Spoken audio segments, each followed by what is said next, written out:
Welcome to सुख की सोच। हमारे साथ अलीना शेरी साहिबा मौजूद है। Alina, thank you so much once again, आपने इंतजार किया थोड़ा सा। मुझे ये बताइएगा कि हम बात कर रहे थे टैक्सेस के हवाले से, और अब ये खबरें आ रही हैं कि टैक्सेस को मजीद बढ़ाया जाएगा। तकरीबन 200 अरब रुपए, 2000 अरब रुपए के टैक्सेस आवाम से वसूल किए जाएंगे और ये IMF की फरमाइश के ऊपर वसूल किए जाएंगे। तो क्या अब ये हम समझ लें कि हमारा मुल्क IMF ही चलाएगा, जिस तरह से वो डिक्टेट करेंगे हम डिक्टेट होंगे और आवाम इसी तरह से पिसती रहेगी? इसका दौर था कि जब भारत में पाकिस्तान के इकोनॉमिक मॉडल को फॉलो किया जाता था, और तब से लेकर अब तक भारत जो है वो IMF के आपको प्रोग्राम्स में नहीं नजर आता, लेकिन Pakistan we've lost count on the number of programmes that we've gone for IMF के साथ। हम 27-28 प्रोग्राम जो है गलबन वो कर चुके हैं, और अभी भी हम इस IMF के शिकंजे से जो है वो बाहर नहीं आएंगे। जब आप की रिलायंस, आपका इन्हिसार कर्जों पर हो, किसी भी अनफोर्सीन कोई मामला या कोई चीज़ सरफेस करती है, तो उसके लिए आपके पास तमाम वाफिर मकदार में आपके पास आपका स्टॉक भी, रिजर्व स्टॉक मौजूद हो, ताकि आप आवाम पर कम से कम जो है वो बर्डन डालें।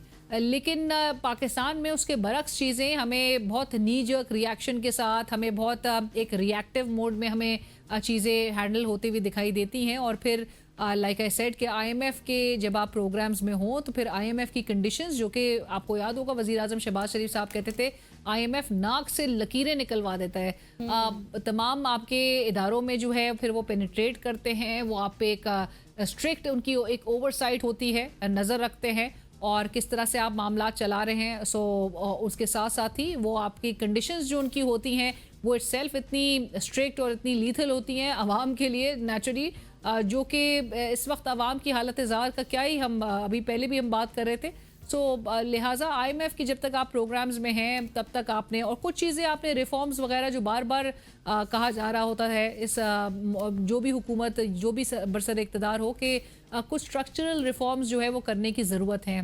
आप बहुत सारी चीज़ें पसे पुश्त पे डाल देते हैं, आपको वक्ती तौर पे कर्जा मिल जाता है, आप नए कर्जे लेके पुराने कर्जों की रीपेमेंट जो है वो आप इसी एक विशियस साइकिल में आप नज़र आता है कि आप किसी दूसरे मुल्क से जो है वो पैसा लेके आप एक मुल्क जो है वो पैसा वापस दे दें। सो कब तक हम इस साइकिल में रहेंगे, और इस साइकिल से निकलने के लिए हमने कुछ इक़दामात खुद करने की हमें ज़रूरत थी, जो कि जब हम नहीं करते तो फिर एक स्ट्रिक्ट ओवरसाइट के साथ साथ आपसे तकाजे भी किए जाते हैं, आप पे कंडीशंस भी इम्पोज की जाती हैं, और उस कंडीशंस की जो कॉन्सिक्वेंस है वो फिर अल्टीमेटली हमारी आवाम भुगतती है। सो इस बार भी अपकमिंग बजट से मुताल्लिक आप कोई भी अगर कोई कहे, अव्वल तो हुकूमत अब ये भी नहीं दावा कर रही कि कोई आवाम दोस्त बजट जो है वो लेकर आ रही है। अब वो बरमला ये बात कह रही है कि जी बिल्कुल हम टैक्सेस भी वसूल होंगे, अवाम ने ही इसका खमियाजा भुगतना है, जंग की अब वो सूरत हाल है।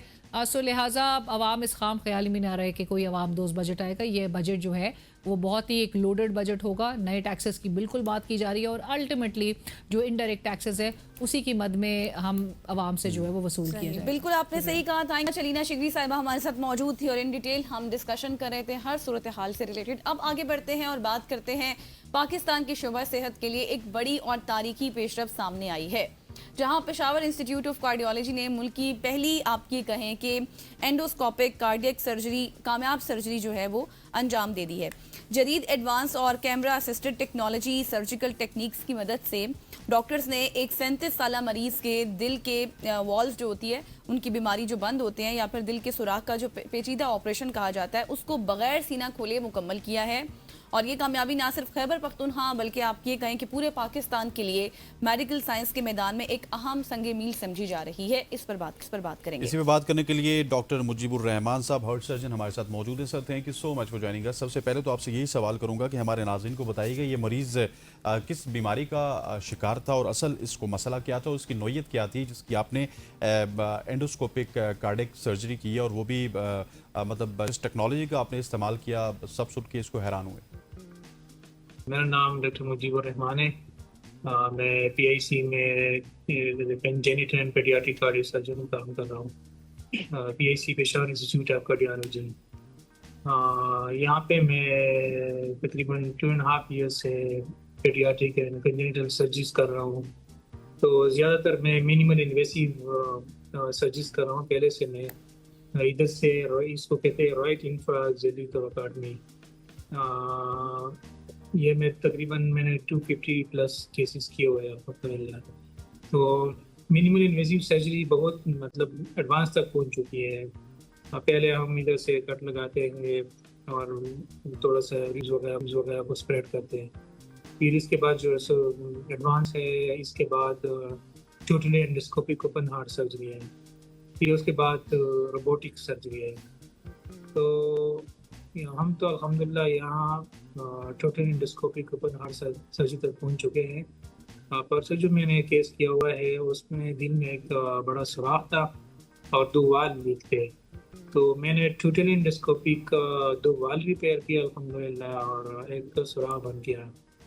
टोटल एंडोस्कोपिक इस तरह होता है कि हम चेस्ट में रिब्स की पसलियों के दरमियान 2 या 3 होल बनाते हैं। वो होल छोटे होते हैं, मतलब 2 होल 1 सेंटीमीटर के होते हैं और ये थोड़ा बड़ा सा होल होता है 2 सेंटीमीटर का या 3 सेंटीमीटर का होल होता है। अच्छा डॉक्टर साहब, मुझे ये बताएं कि अब ये जो आपने सर्जरी की है ये आम सर्जरी से कितनी डिफरेंट है, और क्या हम इसको ये कह सकते हैं कि टेक्नोलॉजी की मदद से ये काफ़ी आसान हो गई है?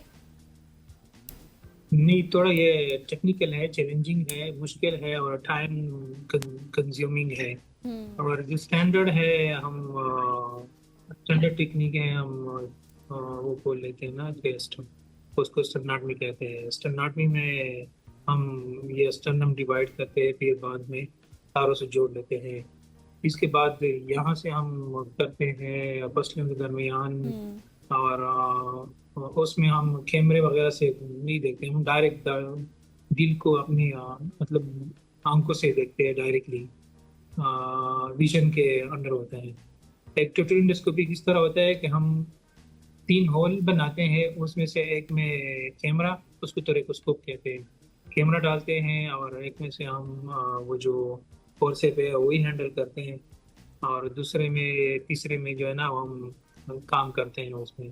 तो इस तरह होता है कि हम दिल को डायरेक्टली नहीं देखते, हम उधर मॉनिटर को देखते हैं और कैमरे के जरिए हम सारा जो काम है दिल के अंदर, चाहे वाल रिपेयर है, रिप्लेसमेंट है, या सुराख बंद करने हैं या कोई वेल वगैरह में तंगी है उसको खोलना हो, तो हम हार्ट को नहीं देखते हैं, ऊपर मॉनिटर को देखते हैं कैमरे के जरिए, उसके जरिए हम रिपेयर करते हैं।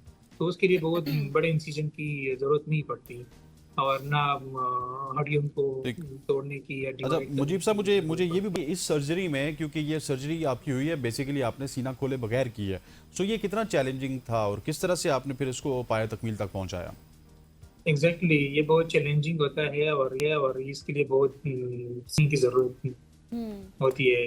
तो मैं अल्हम्दुलिल्लाह मैंने ट्रेनिंग चाइना से किया है, वहाँ पे बहुत बड़ा हाई वॉल्यूम सेंटर है, वहाँ पे मैं ट्रेन हुआ अल्हम्दुलिल्लाह 4 महीने सिर्फ total endoscopic open heart surgery में। और मैं डेली तकरीबन 3-4 सर्जरी उनके साथ असिस्ट करता था और मुझे कराता था।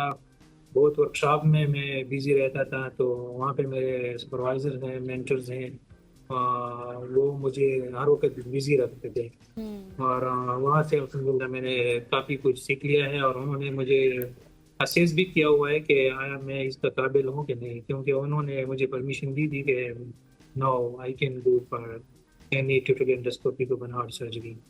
तो इसके लिए ट्रेनिंग की बहुत जरूरत होती है और वहाँ पे ट्रेनिंग इस तरह नहीं कि डायरेक्टली मतलब ह्यूमन बीइंग पे वो पहले डमीज पे, एनिमल्स पे फिर वर्कशॉप कराते हैं, फिर कोटिंग में छोड़ देते हैं और हम डॉक्टर साहब मुझे ये बताएं कि अब ये आपके ख्याल में इतनी बड़ी जो कामयाबी है ये मेडिकल के स्टूडेंट्स के लिए या फिर जो यंग डॉक्टर्स हैं उसके लिए, उनके लिए कितनी ये हौसला अफजा है और ये अब कहाँ कहाँ परफॉर्म की जा रही है? मेरे ख्याल से यंग सर्जन जो हमारे पाकिस्तान के हैं माशाल्लाह बहुत कॉम्पिटेंट है और हर बंदा जब आता है इसी फील्ड में, कार्डियक सर्जरी ऑलरेडी बहुत डेडिकेटेड है और इसमें लाइफ बहुत टफ रहती है, डेडिकेटेड है, चैलेंजिंग है। और जो लोग भी इसी फील्ड में आते हैं तो ये चैलेंज, ये सब कुछ एक्सेप्ट करते हैं। जब एक्सेप्ट करते हैं तो ये मेरे ख्याल से इतना मुश्किल नहीं है। जब मैं कर सकता हूँ तो इंशाल्लाह everybody can do it. It's very easy.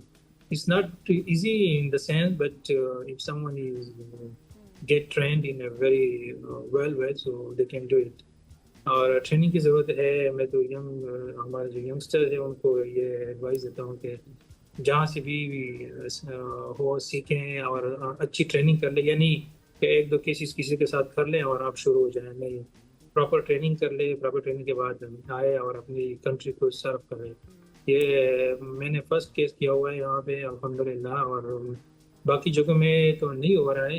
तो इंशाल्लाह ये एक्सपेंड हो जाएगा, अभी अवेयरनेस आ जाए और जो हमारे यंग सर्जन्स है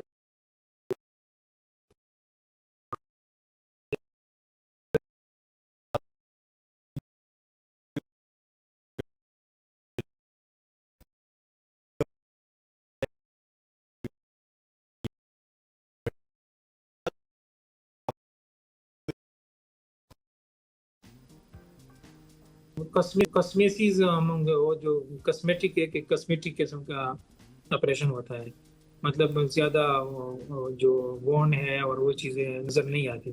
ये छोटे छोटे बस 3 कट होते हैं, और उसमें जो है वो थोड़ा बड़ा सा होता है। वो भी वो स्टैंडर्ड टेक्निक है, लेकिन ये नए बस इनोवेशन हो रहे हैं। और इसमें यह है कि हड्डी मैं बिल्कुल ना काट लेता हूँ ना डिवाइड करता हूँ। और इसमें रिकवरी मतलब अगर बंदा चाहे तो विद इन अ वीक अपनी डेली एक्टिविटीज और ऑफिशियल वर्क अगर उसने कहीं जाना भी हो तो जा सकता है, कोई पाबंदी नहीं होती। और जो मेन जो स्टैंडर्ड टेक्निक है स्टर्नाटमी वाला, जिसे हम स्टर्नम खोल लेते हैं, उसमें कोई इस तरह वो नहीं है कि मतलब बंदा खराब हो जाता है। उसमें थोड़ी सी परहेज होती है और थोड़े टाइम के लिए, और इस तरह और जैसे यहाँ से होता है उसी तरीके से वो भी हो जाता है। सही, ये भी हो सही। जाता है। Thank you so much. Doctor Mujibur Rahman साहब हमारे साथ मौजूद थे और हम ओपन हार्ट सर्जरी जो की गई है उस रिलेटेड बात कर रहे थे। यहाँ पर लेंगे एक शॉर्ट सी ब्रेक, वापस आएंगे, हमारे साथ रहिएगा।